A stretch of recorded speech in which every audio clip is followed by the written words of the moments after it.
हमें दो सूचना, बूथ पे सारे नंबर लिखे हुए हैं, उनमें से किसी एक नंबर पे तो कंट्रोल रूम में तो हमें दे दो, डीएम साहब को दे दो, एसडीएम है, सीओ है, थाना प्रभारी है, जिसको तुम्हें ठीक लगे उसको सूचना दो। आप बैठिए।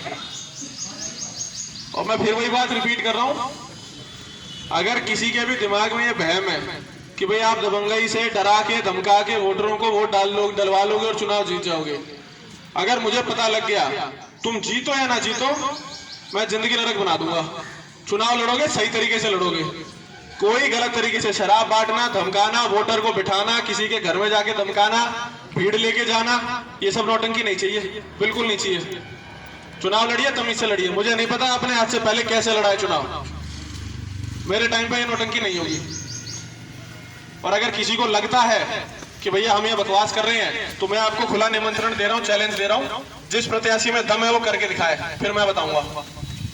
बिल्कुल निष्पक्ष तरीके से चुनाव लड़िए। और जितने गांव के लोग हैं भैया ये आपकी जिम्मेदारी है, मुझे घंटा फर्क नहीं पड़ने वाला। आप रहोगे 5 साल, प्रधान चुनोगे तुम, प्रधान होगा तुम्हारा। अगर वो शराब पिला रहा है, अगर वो किसी को धमका रहा है, अगर वो कोई भी नौटंकी कर रहा है, जिसकी साले की पहले ही नीयत खराब है, क्या करेगा वो तुम्हारे काम के लिए 5 साल में? सही सही बिल्कुल। तो अपना दिमाग लगाइए, हमें फर्क नहीं पड़ने वाला। 5 साल आपके गांव में आपके काम होगा, चाहे बारात घर बने, चाहे रोड बने, स्कूल में काम हो, जो भी होने हैं, आपके अपने व्यक्तिगत काम हो। तुम्हारे गांव के प्रत्याशी हैं कोई आज तो पैदा नहीं हुए, गांव में है शुरू से, देख रहे हो तुम कैसा है, नीयत तुम्हें पता ही है। जिसकी नीयत पहले साफ नहीं है, बाद में कैसे हो जाएगी? जब वो बन जाएगा तब तो तुम वैसे ही कुछ नहीं कर सकते उसका।